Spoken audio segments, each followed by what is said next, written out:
Have you been trying to use a moving average in Tableau and it's just not working? I'm going to show you how to do it. So here we are in Tableau desktop. To do a moving average, we want something that generally is over time. So I'm going to bring in profit like so.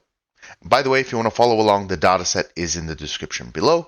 So we've got profit here and we want to bring something over time. I'm going to bring in order date. Now I'm going to do something pretty special here. I'm going to use the right click drag method. So basically just clicking with my right click button, and I'm going to drop that into columns. There we go. And I'm going to pick the one down here. So I'm going to use a continuous representation. If you're not sure what that is, I have videos on that on the channel. And I'm going to look at it, say, on a weekly granularity. So I'm going to go week. Okay. Now what you can see here, and this is the purpose of a moving average, is that we can essentially smooth out the signal. Okay, so you can see here it's really noisy, right? You can see things are going all over the place. And what we're trying to do is get the moving average to show the underlying pattern of this data set. And if I was to guess, it's probably looking something like this, right? Smack bang in the middle. But that's just my guess. So here's how we actually do it.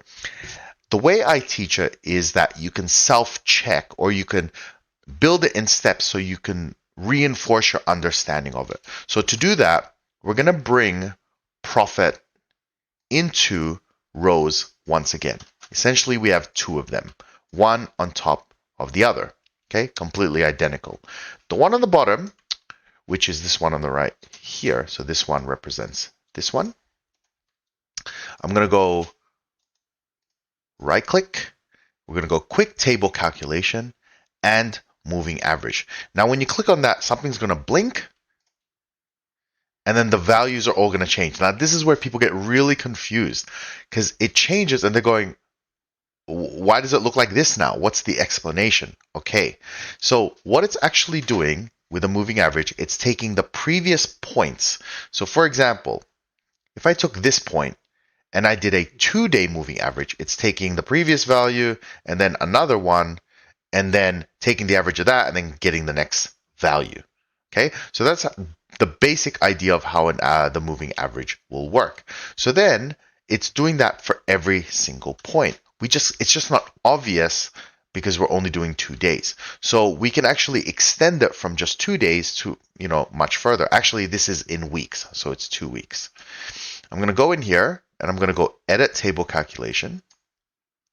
And here you can see it's actually saying previous to.